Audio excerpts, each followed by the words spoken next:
Bonjour, je vais lire aujourd'hui Le joueur de Fedor Dostoïevski. Nous commençons avec le chapitre premier, sans plus attendre. Enfin me voici rentré après 15 jours d'absence. Il y a déjà 3 jours que les nôtres sont arrivés à Roulettenbourg. Je pensais qu'ils m'attendaient avec la plus vive impatience, mais je faisais erreur. Le général avait un air extrêmement désinvolte. Il m'a parlé avec arrogance et m'a envoyé à sa sœur. Il est clair qu'ils ont trouvé à emprunter de l'argent. Il m'a même semblé que le général était gêné en ma présence. Maria Filipovna était tout agitée. Elle m'a juste dit quelques mots, mais elle a pris l'argent, l'a compté et a écouté mon rapport jusqu'au bout. On attendait pour dîner Mezensov, le petit français et un anglais, comme toujours. Dès qu'on a de l'argent, on invite des gens à dîner. Et à la moscovite. Paulina Alexandrovna, quand elle m'a vu, m'a demandé pourquoi j'étais resté si longtemps absent et elle est partie sans attendre ma réponse. Elle l'a fait exprès, évidemment. Il faut cependant que nous ayons une explication. J'en ai gros sur le cœur. On m'a donné une petite chambre au 4e étage de l'hôtel. On sait ici que je fais partie de la suite du général. Tout le monde ici prend le général pour un richissime seigneur russe. Avant le dîner, entre autres commissions, il m'a donné 2 billets de 1000 francs à changer. Je les ai changés au bureau de l'hôtel. Maintenant, on va nous regarder, au moins pendant 8 jours, comme des millionnaires. Je suis allé chercher Misha et Nadia pour les emmener promener. Mais comme j'étais dans l'escalier, le général m'a fait appeler. Il avait jugé bon de s'inquiéter de l'endroit où je conduisais les enfants. Cet homme ne peut décidément pas me regarder en face. Il voudrait bien, mais chaque fois je lui réponds par un regard tellement insistant, c'est-à-dire insolent, qu'il semble perdre contenance. Dans un discours emphatique, bourré de parenthèses, où il a fini par s'embrouiller complètement, il m'a donné à entendre que je devais promener les enfants dans le parc et à une bonne distance du casino. Pour finir, il s'est fâché et m'a dit d'un ton brusque « Sinon, vous les emmèneriez peut-être à la roulette ». « Excusez-moi », a-t-il ajouté, « mais je sais que vous n'avez pas encore beaucoup de plomb dans la cervelle et que vous pourriez vous laisser attirer par le jeu. En tout cas, quoique je ne sois votre mentor et n'ai nullement l'intention d'assumer ce rôle, j'ai du moins le droit de désirer que vous ne me compromettiez point, si j'ose m'exprimer ainsi. Mais vous savez bien que je n'ai pas d'argent, ai-je répondu calmement. Il faut en avoir pour perdre au jeu. Je vais vous en donner immédiatement, répondit le général qui rougit légèrement. Il fouilla un instant dans son bureau, consulta un carnet. Il se trouva qu'il me devait environ 120 roubles. Comment allons-nous régler cela, reprit-il. Il faut les convertir en thalers. Tenez, prenez 100 thalers, cela fera un compte rond. Le reste, plus tard. J'ai pris l'argent sans mot dire. Ne vous offensez pas de mes paroles, je vous prie. Vous êtes tellement susceptible. Si je vous ai fait cette observation, c'est pour ainsi dire afin de vous mettre en garde. J'y ai quelques droits. Comme je rentrais avec les enfants un peu avant le dîner, j'ai croisé toute une cavalcade. Les nôtres allaient visiter je ne sais plus quelle ruine. 2 calèches magnifiques, 2 chevaux splendides.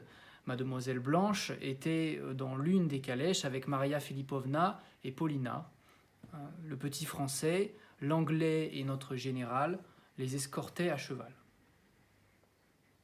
Les passants s'arrêtaient pour les regarder. Ils avaient fait leur effet. Mais cela finira mal pour le général. J'ai calculé qu'avec les 4000 francs que j'ai rapportés et en ajoutant ceux qu'ils ont visiblement réussi à emprunter, ils ont maintenant dans les 7 à 8000 francs. C'est trop peu pour Mademoiselle Blanche. Mademoiselle Blanche est descendue dans le même hôtel que nous avec sa mère. Notre petit Français y loge aussi. Les garçons l'appellent Monsieur le Comte. La mère de Mademoiselle Blanche se fait appeler Madame la Comtesse. Après tout, ils sont peut-être réellement comtes et comtesses. J'étais sûr que Monsieur le Comte ne me reconnaîtrait pas lorsque nous nous retrouverions pour dîner. Bien entendu, le général n'aurait même pas songé à nous faire connaissance, ou du moins à me présenter à lui. Monsieur le Comte a vécu en Russie. Il sait quel petit personnage est un Ouchitel, comme ils disent. Au demeurant, il me connaît fort bien. Mais il est vrai qu'on ne m'attendait pas à dîner. Le général avait sans doute oublié de donner des ordres, sinon il m'aurait certainement envoyé à la table d'hôte. Je suis venu de ma propre initiative et me suis attiré un regard mécontent du général.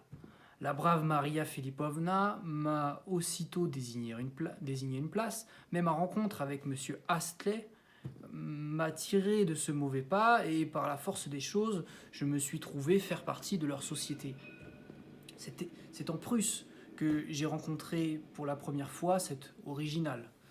Nous étions assis l'un en face de l'autre dans un compartiment, je rejoignais nos amis, puis je les retrouvais à la frontière française et enfin en Suisse. Donc 2 fois en 15 jours. Et maintenant, voici que je le retrouve à Roulettenbourg.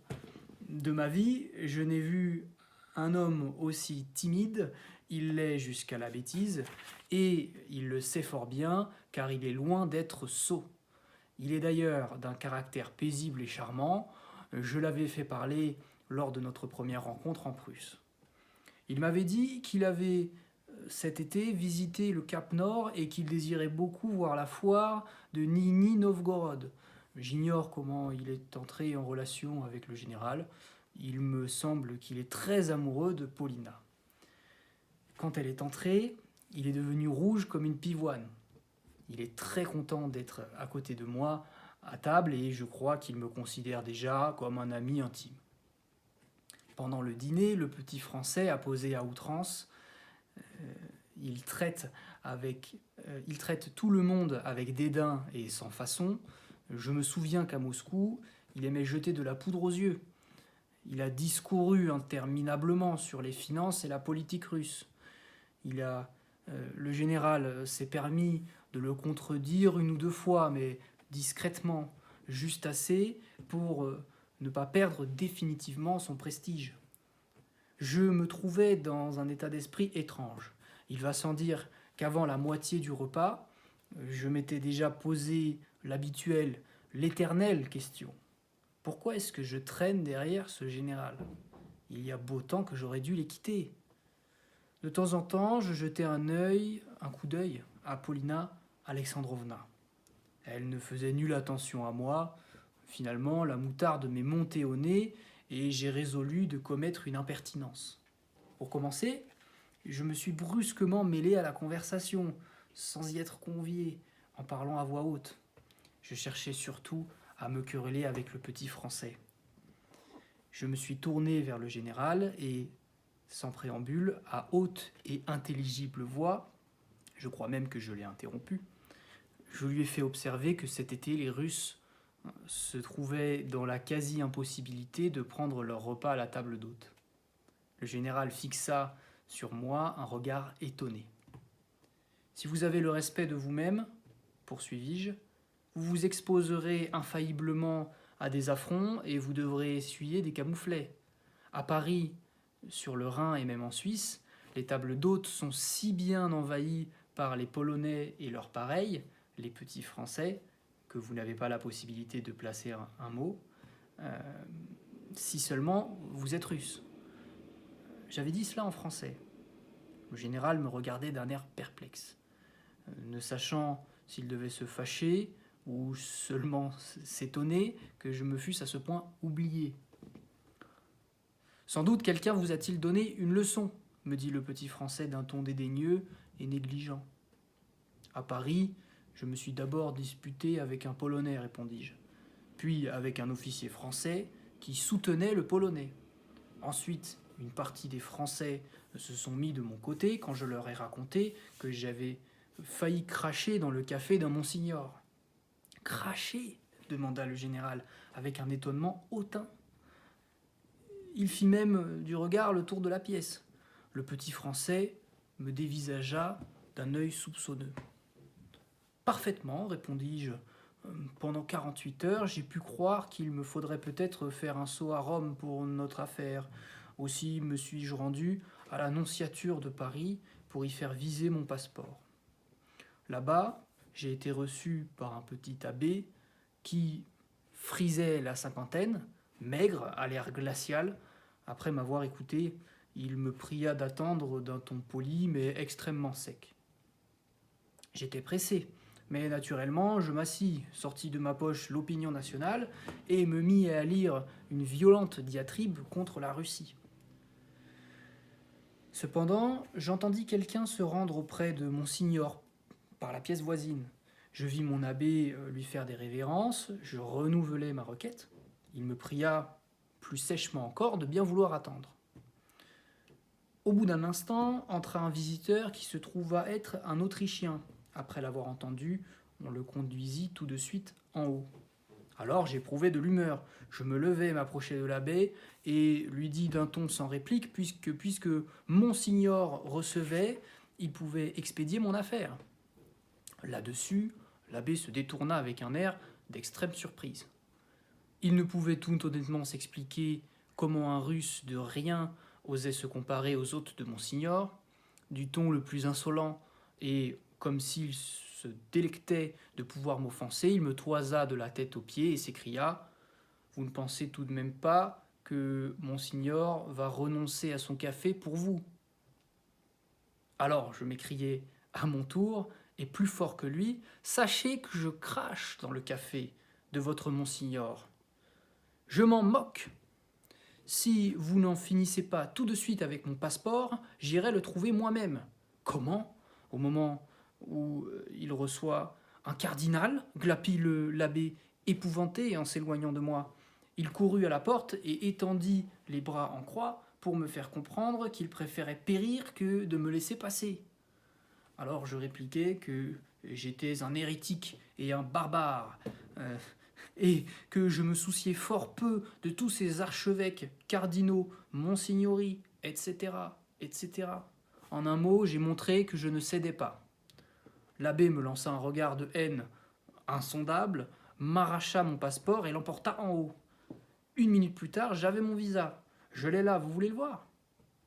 Je sortis mon passeport et montrai le visa pontifical.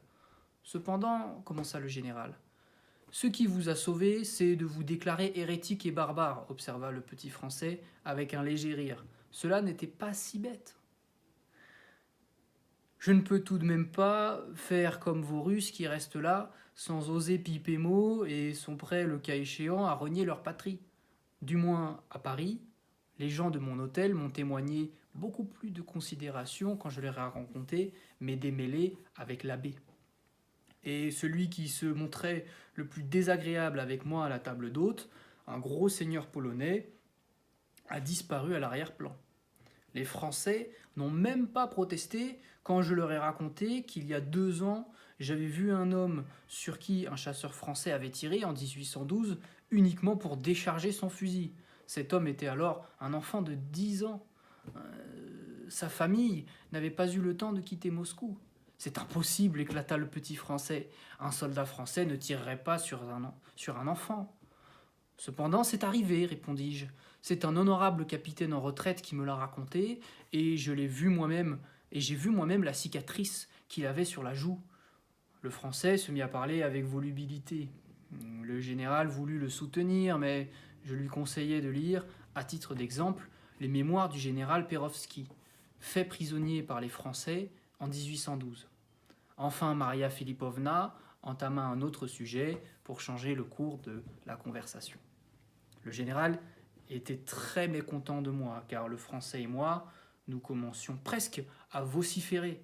Par contre, notre dispute semblait plaire beaucoup à M. Astley. En se levant de table, il me proposa de boire avec lui un verre d'alcool.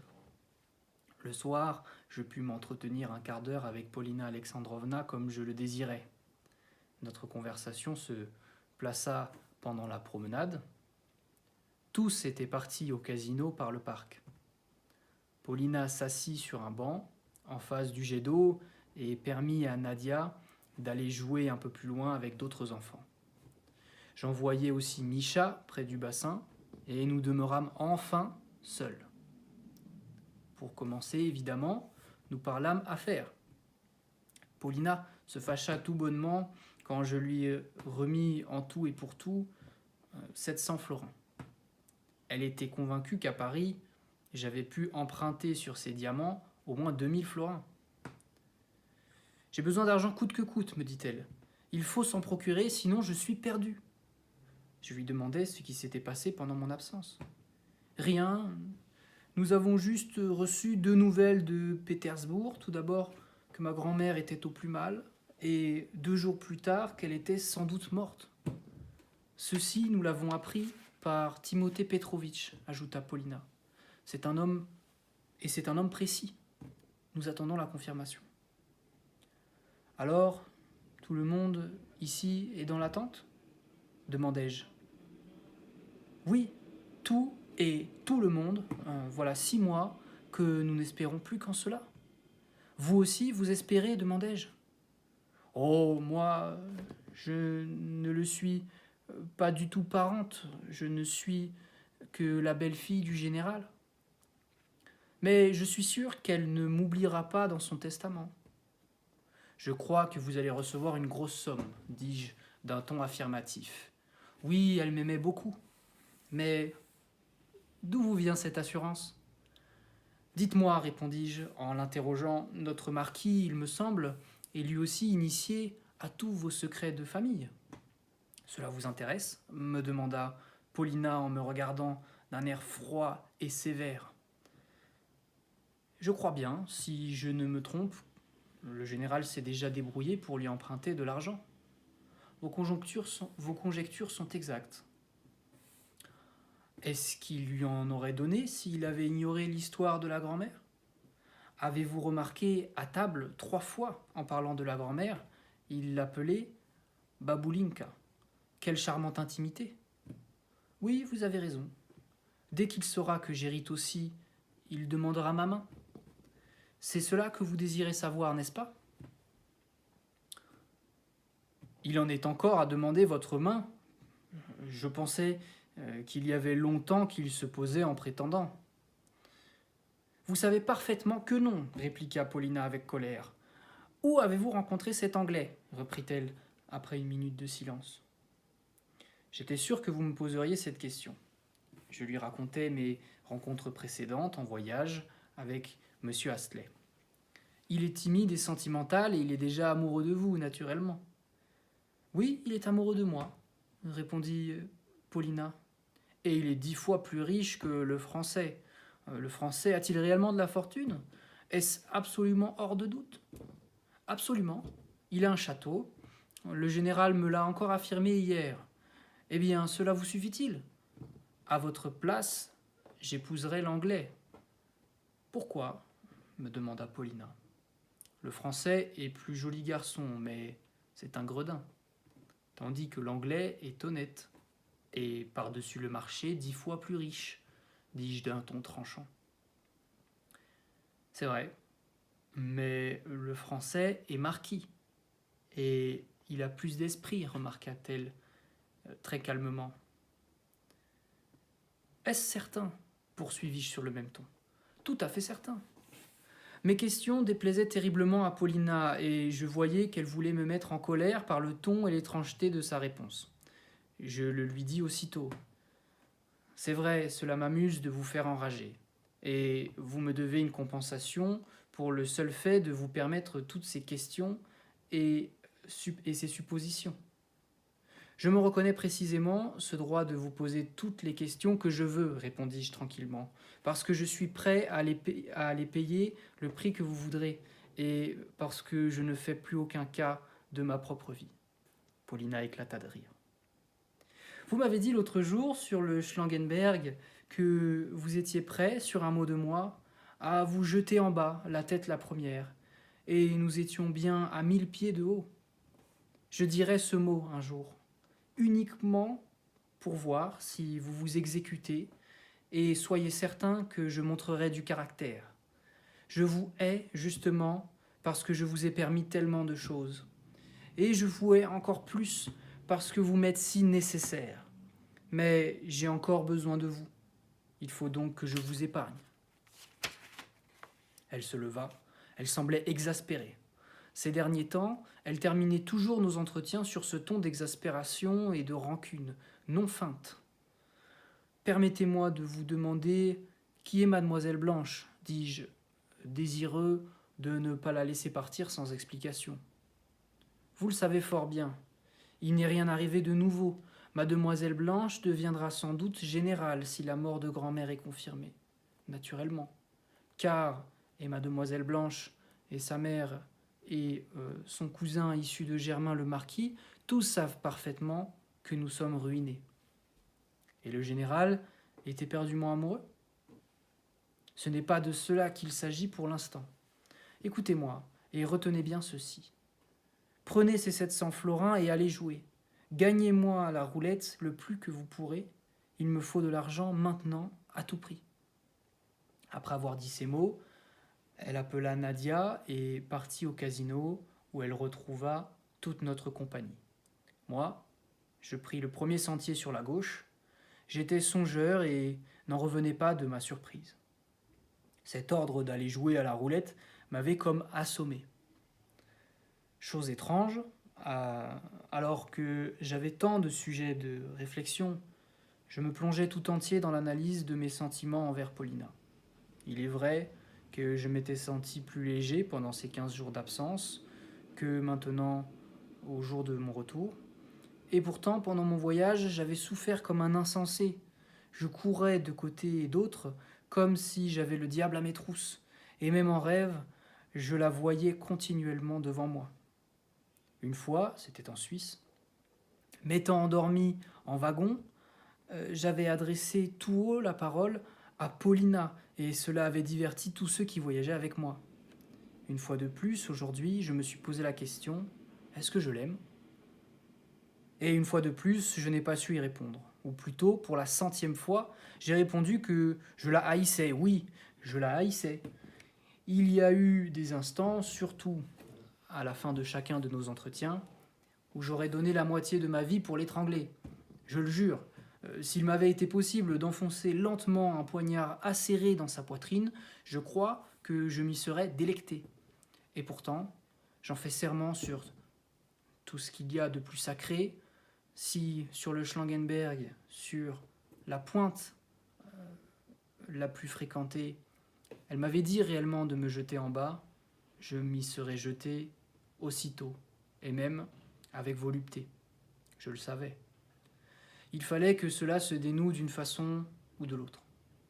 Elle comprend admirablement tout cela, et à la pensée que je suis pleinement conscient de son intangibilité, pleinement conscient de la vanité de mes désirs, elle éprouve, j'en suis sûr, une jouissance extraordinaire. Sinon, pourrait-elle, réservée et intelligente comme elle est, me traiter avec tant de familiarité et de franchise ? J'ai l'impression que, jusqu'à ce jour, elle m'a regardé comme cette impératrice de l'Antiquité qui s'est déshabillée devant son esclave, ne le considérant pas comme un homme. Oui, il lui arrive souvent de ne pas me considérer comme un homme. Cependant, elle m'avait confié une mission, gagner à la roulette coûte que coûte. Je n'avais plus le loisir de me demander pourquoi, ni en combien de temps il fallait gagner, ni quel calcul nouveau avait pris naissance dans cette cervelle toujours active. De plus, pendant ces 15 jours, il était visiblement survenu une multitude de faits nouveaux que j'ignorais encore. Il me fallait élucider tout cela, percer tout cela à jour, et le plus vite possible. Mais pour l'instant, j'avais autre chose à faire. Il fallait que je me rende à la roulette. C'est la fin de ce chapitre 1.